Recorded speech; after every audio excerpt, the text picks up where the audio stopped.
来租船了。大刺激，太快了吧！出来15分钟，就有大刺激游着，绕着我们的船游。在这边感觉不是我们追鲸，是鲸鱼追我们。对啊，他在戏弄我。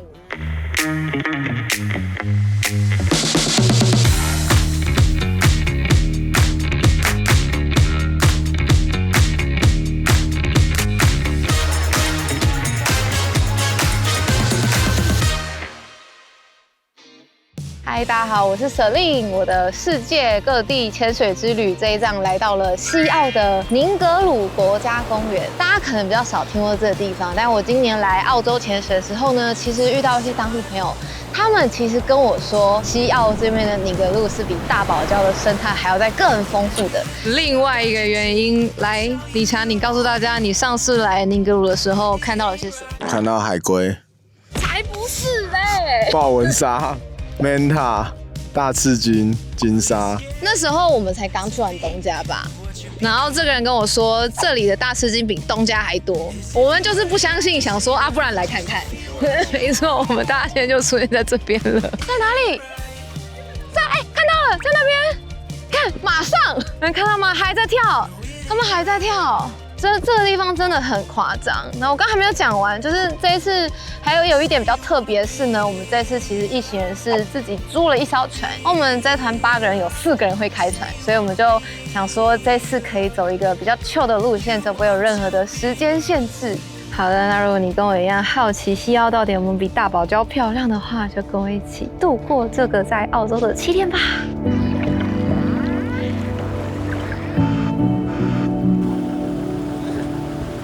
在这里，好近哦！他游过来看我，不是我完全没有看到他，超近的，在我身边慢慢这样，呼，而且大直飞过慢过。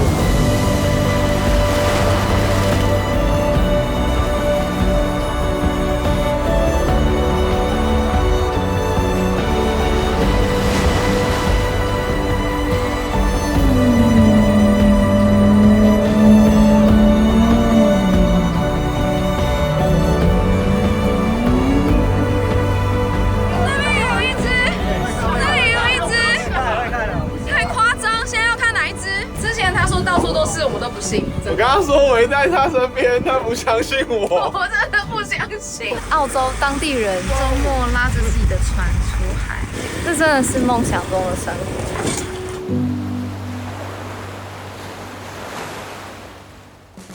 大家，现在是我在西澳的第1天，然后刚刚很临时做了一个决定。就是我申请了一个打鱼的许可证，我老师在那边。对，然后刚刚申请是花了我81澳币，我们来看看我这81澳币能不能够回本。没吃龙虾就回本，就交给我了。好，今天没有别的行程，今天就睡觉。明天我们现在人在博斯。然后明天要开12个小时的车到上面的宁格鲁，这才是我们这次正式要玩水的地方。大家晚安。请问现在闲着也是闲着，我可以来介绍一下旅伴吗 ？JC 这个见过了，这个是大家好。你们这些绿岛来的，每个人都很尴尬。这个叫做凯仁教练，我们之前有一起去4王群岛，这次还是一样会问你水下心得，不可以说好漂亮，不可以说生态很丰富，我说很好吃，要讲别的。这个是理查，跟大家说这次的行程就是他安排的。阿莫水舞教练、渔猎教练，这是我的渔猎老师，这次大家的食物都交给你了。Andrew 是他弟弟，对，这次是我们一群人一起来潜水。现在在一间叫做 Lobster Shake 的地方吃个午餐，我们今天要一路的往北开。这是一间很可爱的餐厅，就是它是直接在海边的。请问龙虾好吃吗？在。要问这位，他说他第一次花钱吃龙虾。OK， 之后的龙虾就是靠我们了，靠我们了。我们现在对于生蚝的标准很高。确实。新鲜。新鲜。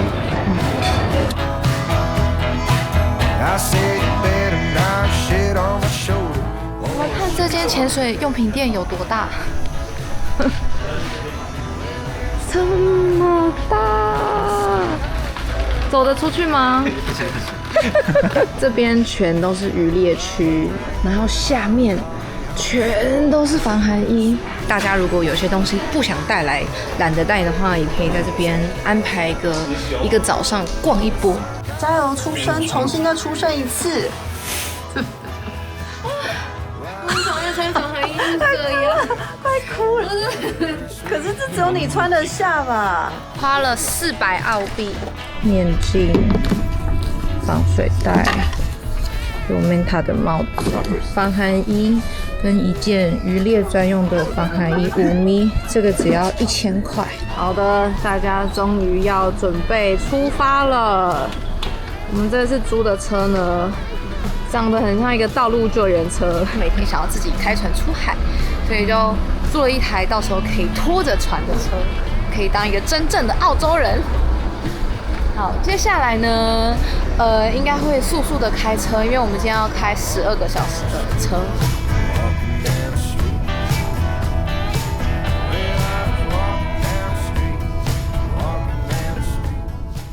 昨天晚上我们大概3点多才到尼格路，然后现在是隔天早上的7点，只剩2个小时。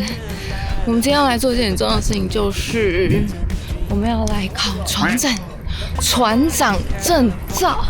澳洲是不承认其他地方的船长的执照的，虽然说我有考过，但是就是要来考一次他们的。好，我们现在来上课。Good morning. Nah, you should have done all the practice already. Oh, so we do the test right now. Yeah, the theory test. Okay. All right. There's 40 questions. You have to get 34 or more to pass. OK. All right. 这么突然哦，好吧，我现在来考试。So you got 38. Well done. Yeah. 是错了2天，重考。All right. 如果少于30题的话，他今天不会让你重考。接下来是我们的术科考试时间了。术科课的第一个环节其实不是开船，而是你要练习怎么跟乘客介绍你的船只，包含救生衣在哪里，有没有洗手间、排水系统、紧急救援的方法等等，像是搭飞机前一定要告诉你的逃生方式一样。教练就先让我们每个人都练习一次。Well done, guys. Excellent. Yep. Happy with that? Yes. Easy? Yes. All right, how do you say easy? And whenever you call them up, you always say, Exmouth Sea Rescue, this is Andrew's boat. If you just go, hello, anyone can answer, right? Okay. And you get hundreds of people going, hello, how's it going, Celine? So you always call them. You say, Exmouth Sea Rescue, this is Andrew's boat. Rego, blah, blah, blah. Yep. 啊，看这个 wake 的长度，这个水花差不多2米的时候会是5节的速度，越长就是越快，越短就是越慢。因为有些船呢，它是没有那个测速计的，但是有一些地方就是会有不像开车那样会规定你的时速，大家轮流开船。已经在实际操作了，然后那个教练跟我们讲说各种有可能遇到的状况怎么应对。在介绍船只、check in check out、紧急刹车、直线开船、救援、停船等等，全都轮流练习过一次之后，就来到真正的考试时间。教练会让你当船长，全部一次操作。会说跟台湾学很不一样，是因为在台湾考试有点像是驾训班，会有一个特定的场域跟路线，也有一个特定的目标物让你考试。但是我们这次考试3个人开船的地方是不太一样的，教练会确保你在不同状况下都能做到一样的动作。对，所以现在前面有一个冰山 Hold on. OK， Go. Hold on. Yep, neutral, go. Now reverse, go. And neutral. Well done. 20 meters。现在我们把那个浮球丢在那边，模拟要去救人。对，是跟我们在台湾考试的时候有做过几乎一模一样的事情。我们都觉得在澳洲这边学很不错，有真的学会在开东西的感觉。考这个试的规费是30几澳币，然后我们这个教练他是收300澳，然后每个教练会不太一样，我们也会把这个教练的资讯可以。如果你们真的有人想要来这边考证的话，有什么问题问他。哦，西澳专家。西澳专家。最后一步呢，就是转那个东西，把你的船拉到你的车子后面，然后开回家。没错，我们都顺利拿到证照了。老实说，我本人是昨天开来的路上11个小时狂念书，就是它其实有一个影片的 list， 然后基本上你把里面的影片全部看完，然后再做考古题，其实应该是不困难。大家如果有想要来澳洲自己开船的话，我觉得不是不可能，蛮好玩的。耶！ Alright, so that means you can drive a boat as of right now. Yeah. 现在来到一个游客中心，顺便给你们看一下我们这一次的目标生物有哪些，有芦艮、大翅鲸、海豚、虎鲸、虎鲨、manta、旗鱼、锤头鲨。其实大家都有听过澳洲的东边的大堡礁嘛，就是看一些珊瑚啊，就是主要是小东西。但是西澳这边呢，主要就是这些大物。所以这次也就是我们这一次租船来很想要遇到的一些生物。现在又来到另外一间说是渔猎人的天堂，它叫做 Tickle World。打开一下，凯仁跟我们介绍一下，这是什么鱼？目标鱼，旗鱼。国军原本在头痛的，现在都好了。现在头痛是要不要买？另外一种头痛。那个蛙鞋也很漂亮的。那欧卡的啊，有看到吗？第3双，这双你可以买回去送粉丝。没有，这是面镜带。对，面镜带，然后是做鲨这个眼睛，然后鲨鱼如果从背后游过，还会以为你在看着它，就不敢攻击你。那这样在你后面潜水很烦呢，会一直看到2个眼睛。总之，如果你打算要来西澳就是玩水的话呢，可以有一些东西，我就来这边再买，应该会买到一些不错的。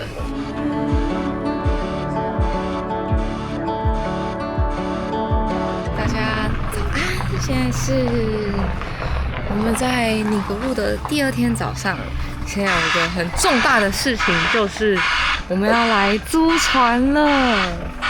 这一间呢是我们这次订船的公司，那一艘是我们的船。现在呢是在把车子跟船用中间这个东西连在一起，这个一定要锁起来。 So always make sure that's locked in. Then you're going to put this pin through here, and we're safe. 这样子才 When you're 是 going 安 forward, 全的。简单的开箱一下这个小小的船，这个是加油的孔，这边是一些呼救的东西，然后 radio 刚刚就是他说打开在16号，就是呼救的地方。这个是我们的地图，然后我们的方向盘，然后这个是我们的油门。没错，等一下就要开着它出海咯。我们的船要准备出发咯。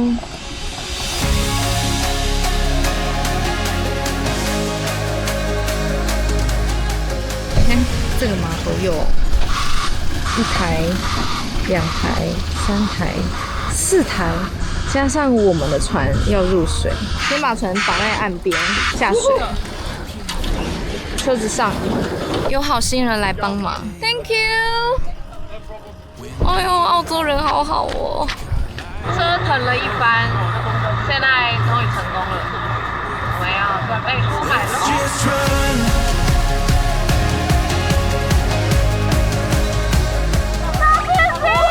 大吃鸡，太快了吧！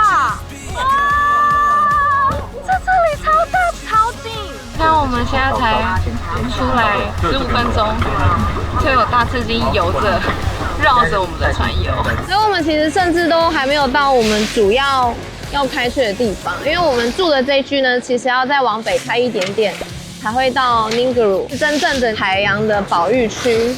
才往北开的路上就已经看到好多只了。大堡礁呢是全世界最大的环礁嘛，那尼格路这一区呢其实是全世界最大的群礁，群礁就是在岸边的，它像裙子一样。样，它有250多种的珊瑚，500多种鱼，600多种的软体动物，然后会有很多的哺乳类，像是金鱼啊、金鲨啊、海龟啊。这个区域其实也在2011年被列入世界遗产，所以我们现在其实是在一片非常特别的海域。刚刚一出船，确实真的是有被吓到，马上就有鲸鱼，真的很夸张。我们就来期待看看这7天在海上，我们到底能遇到哪些东西吧。在这里，在这里，好近哦！他们在这，金鱼在那。刚刚为什么会停船？你知道为什么吗？为什么？因为他要尿尿。很屌，他游过来看我，不是我完全没有看到他，超近的，在我身边慢慢这样，呼，而且很大只，非常大只，知道吗？哎，来了！那边有一只，那里有一只，太夸张！现在要看哪一只？这一切超级混乱，就是虽然都看到，可是都拍得很烂。在左右，但手机一直晃，然后这边，我真的很再跟我的剪辑师说一次对不起。但我真的没有办法控制这件事情。但我感觉他们是朝我们这边来。对啊，我跟你说，在这边感觉不是我们追鲸，是鲸鱼追我们。对啊，他在戏弄我们。我们停在这边，然后就有鲸鱼这样游过来，真的好多，太夸张了。之前他说到处都是，我都不信。我刚刚说围在他身边，他不相信我。我真的不相信。当初都在看到跳，然后他一直在跳。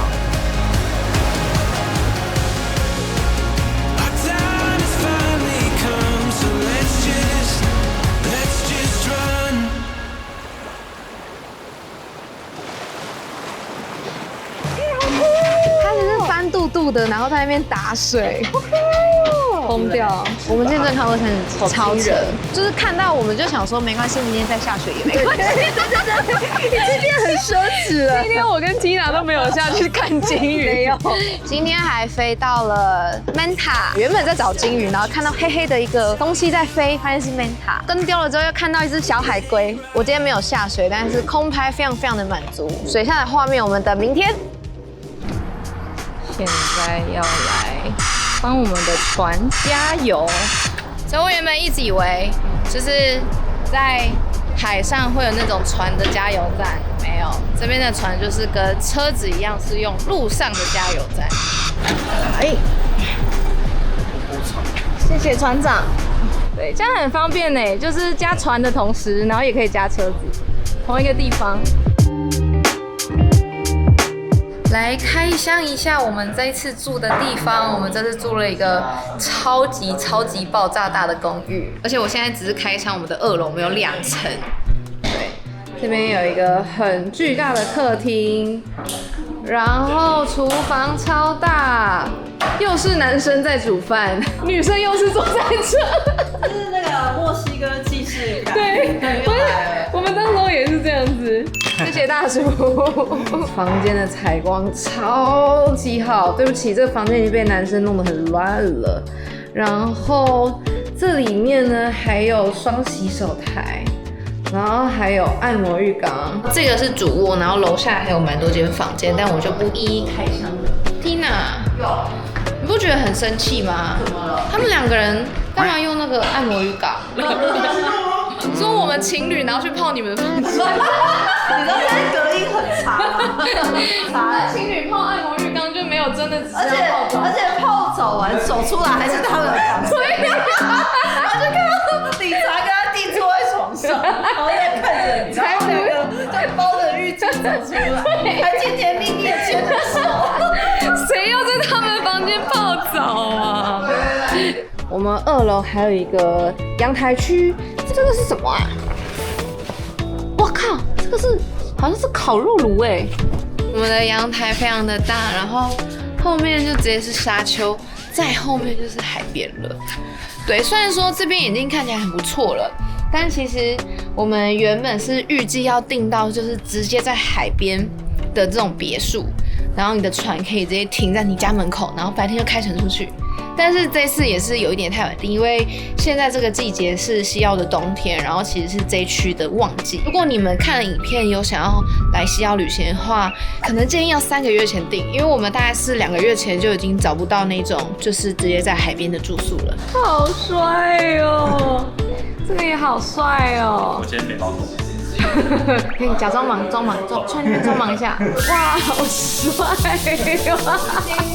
可以。我们这一团的女生呢，就是负责试吃，还有给予满满的情绪价值。晚餐就一起啊，拍这么一次了。国军，这是我们最后一次自己买海鲜，对吧？先不要搞话讲。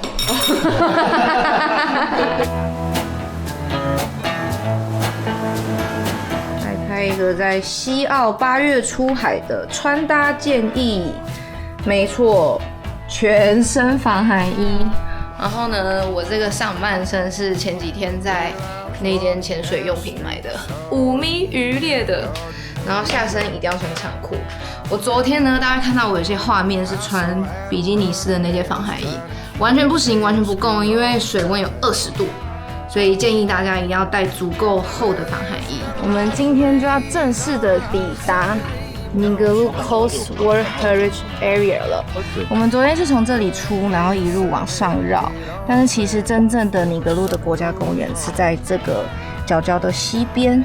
所以我们今天其实是开车先开到这里，然后出去就会是真正的国家公园的。如果你是来报一些当地团的话，大家其实都是从这边出发，就这边比较是一个观光区。对，但我必须说，我觉得我要提醒大家，就是我只是把我这次的经验拍下来，所以我觉得租船确实是一个很特别、很酷的体验。但是呢，我要再强调一下，我们可以这样子搞，其实是因为我们这团8个人，然后有5个人会开船，然后其中有2个人是在台湾本来就有常在开船的，要有就是对船蛮熟悉的人，不然来这边有可能会遇到一堆问题。然后你租船呢，其实也可以直接租冰桶，然后每天早上呢，我们就有朋友会去买冰块、买水，然后做午餐。这些你平常参加行程都不用考虑的事情，你自己租船就是全都要做。所以其实没有大家想象中这么爽。我们真的是朋友很照，还是要跟大家讲一下这边的规定其实蛮严格的。就是我们昨天虽然都有遇到大吃惊，但是其实都是我们停在这边，或是我们在很慢移动的时候，大吃惊自己来靠近我们的。这边你是不能追鲸的，但是我们的感受上呢，是你是不用追鲸，是鲸鱼来追你，这是有讲到。然后他这边也有附上一些书，像是这张纸啊，就是写说，如果你遇到鲸鲨的话呢，你下潜是 OK 的，可是你在它的侧边的话要距离3米，然后在它的尾巴要是半径4米的地方。然后遇到大吃鲸是不能够下水的，那除非是像我们昨天那样在尿尿，然后突然有鲸鱼过来，那就没有办法。但是你也要小心，不要靠近它。然后鲸鱼如果真的走了，你也不能去追。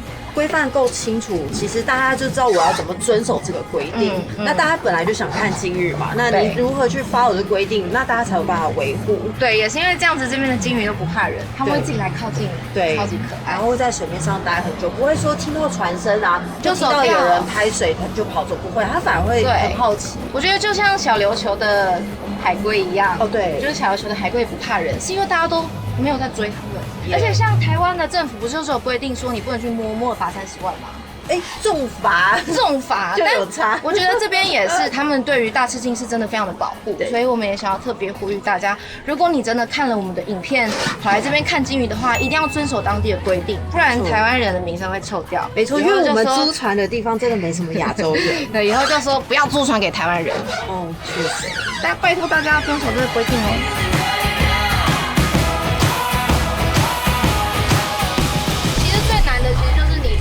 因为它会有一个路线一定要你走，然后港边通常会有些比较浅的礁，所以你就要避开。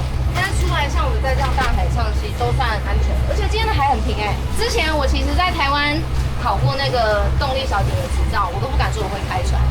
那我觉得这次过后应该可以宣称自己会开船，给大家看一下尼格鲁国家公园的水，是一个航行起来非常漂亮、非常舒服的一个区域。然后水超级清，跟我们昨天在的东边完全不一样。天空上，剪辑师帮我标一下，有小飞机在飞。每一间船公司都是，就是他们会派小飞机在天上飞，然后找，基本上是100%就会看到。有芦梗啊，好可爱哦！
八方全都是金鱼的声音。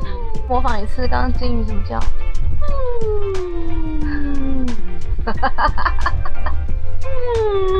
就在那里啊！就在那里啊！哎，我刚好才忘记尿了，尿到一半吓到。飞这样一趟有值得吗？一生中看一次至少。可以跟我们解释一下，为什么这里的金鱼会在那么浅的地方吗？他们到底在做什么呢？在躲天敌啊，交配完了再生小孩。哦，所以他们需要一个绝对安全的区域，真的是太有趣了。在每一个地方，就算都是大赤金，可是他们的行为是不一样的，非常好玩。当下我心里其实有点好奇，在这么浅的地方，他们有东西吃吗？回到住宿一查之后，才发现原来大赤金的妈妈在育儿期间是几乎不吃东西的。西澳的大赤金平常生活在南极，只有8到10月会往北移动避冬、生育、养小孩。那刚刚提到，他们为了躲避天敌，待在很浅的暗礁，但像这样的暗礁对金鱼来说的食物远远是不够的，所以金鱼妈妈其实在夏季会大量觅食，累积足够的能量与脂肪。冬天的繁殖季则是几乎不进食，单靠着夏天在南极储存的脂肪层过活，每天还是需要分泌乳汁育儿，就是为了让孩子在最安全的环境下长大。所以你会看到，在这段时间的金鱼游动得非常慢，因为他们选择一个非常节能的方式，把能量通通留给自己的小孩。根据研究显示，一只母金的体重在哺乳期间会掉25%到40%，而小金鱼则可以长大40到60公斤。了解到这些后，我也才真正理解，为什么所有地方对母子金会有严格的规范。因为母金真的就像全天下的妈妈一样，是用尽全力在保护自己的孩子的。所以遇到母子金时，你会看到我们的画面几乎都是空拍机，因为下水确实是容易让他们感受到威胁。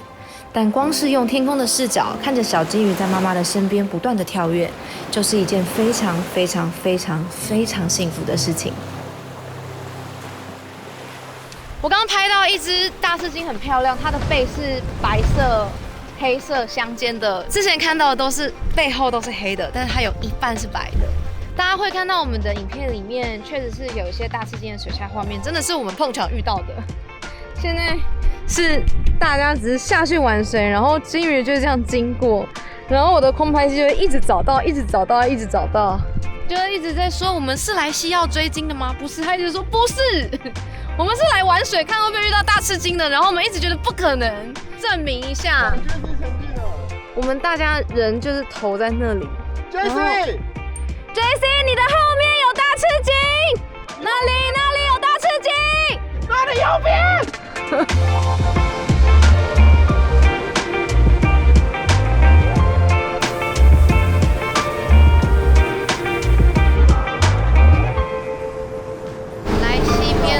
海的好处就是回来的时候，一整路的气场，连飞兔也是非常的满足。要不要一起来这里过退休生活啊？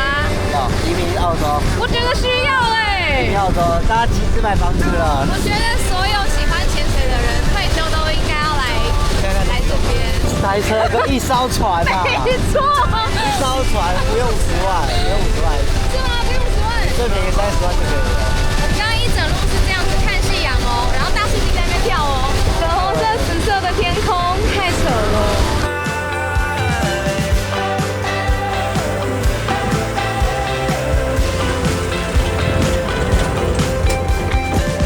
现在浪漫到什么地步？现在这里是晚霞，然后月亮超大一颗。澳洲当地人周末拉着自己的船出海，这真的是梦想中的生活。每天都有新鲜的海鲜可以吃。这是什么鱼啊？这是什么鱼啊？有港生，牛港生。这看起来法看出那个表情，超荒谬。很新鲜哎。这是不是在寿司上面可以看到的？我跟你说，哇沙比是他带的，对，超屌，好爽。他真的看不出你的表情。我明天要开始学习。你真的很荒谬。太呛了。好吃，谢谢凯伦跟好香。看看渔猎的人都怎么找东西的，因为其实你在水面上其实看不到什么，然后他们就是去钻那些石缝，看有没有石头，底下有躲鱼的。想象你现在拿着360要下潜一样。对准之后再按录影键。对，没错。然后很重要一点是，你在开枪之前，你的手指头先不要进去。你确定你要开枪的时候，你的手指头才进去。那现在我要上橡皮了，所以大家都要在蛇令的背后，然后蛇令下潜之后就不要再下潜了哦，不然等一下打到的可能不会是鱼。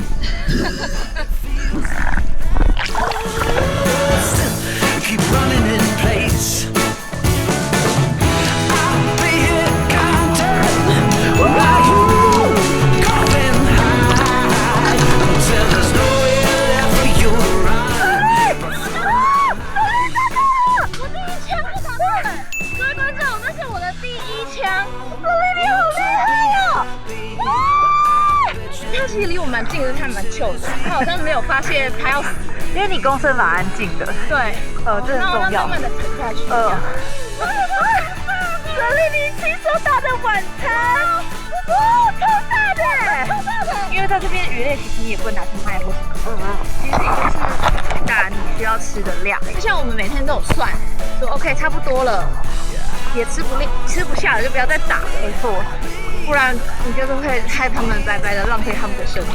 我觉得刚刚在石头打了一个超大石斑，然后旁边又有一只鲨鱼在环绕着我们，然后下去解的时候，它一直疯狂想要往石头里面冲，然后它情急之下就吐出了一只腐烂的鱼。哇，今天2只石斑呢！国俊跟我们解释一下，这边的鱼是要怎么样的大小才能打？他这边要写各种鱼的名字是吗？哦，所以每一种鱼有不同的规定。对。所以他这边直接放一个量尺。石斑是哪里 ？Rocko。哦 ，Rocko 的。哇哦，只要超过这个，要超过40公分。然后最大不能超过1公尺的。1公尺。或是30。会有超过1公尺的。昨天你才就看到。看到2只。对，然后它其实是连你每一种鱼，你一天只能够打几只，都是有限制的。这个是鱼网的，刚刚被鲨鱼吃掉的。才大概不到1分钟，然后我在拉那个浮球的时候，就觉得怎么变那么轻。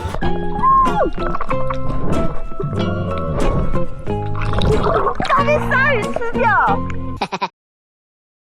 我也想要顺便在这个地方呢，跟大家聊聊渔猎这件事情。我知道有人看到就是渔猎这件事情，可能会觉得说，哇，好残忍，怎么会杀生？但是其实这也是我最近交了比较多有在渔猎的朋友才知道说，渔猎跟钓鱼其实是一样的。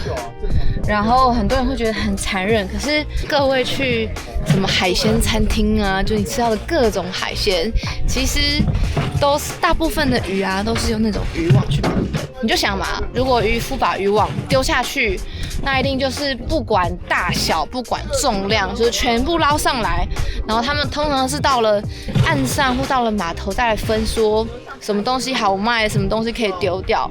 所以我理解过后呢，发现其实渔猎算是比较人道的一种吃海鲜的方式。像在澳洲，他们就会有一个很明确的规定。那像在台湾的话，大家其实都有一个默契，就是你不要去打太小的鱼，因为你要等它长大比较好吃。然后或者是看到怀孕的鱼就不要去打。看到这一段不要对我太生气，也不要去就是误解那些就是在渔猎的人。像我今年在那个墨西哥的巴哈，然后跟在澳洲这边跟很多人当地人聊天，然后很多人就是都是把渔猎当作他们的兴趣之一，就是渔猎这件事情在西澳这边真的算是很常见的事情。我们也是来体验一下当地人的生活。要提醒大家，如果你来这边要渔猎啊，就是你要申请那个证照，然后你一定要在它的限制的数量内，然后你不能拿来卖给别人。OK？ 那至于说尼格路群礁有没有比大堡礁漂亮？老实说，其实我觉得没有。这一次除了大吃惊之外，原本也很期待看到满满的珊瑚，但是我们却怎么找都找不到。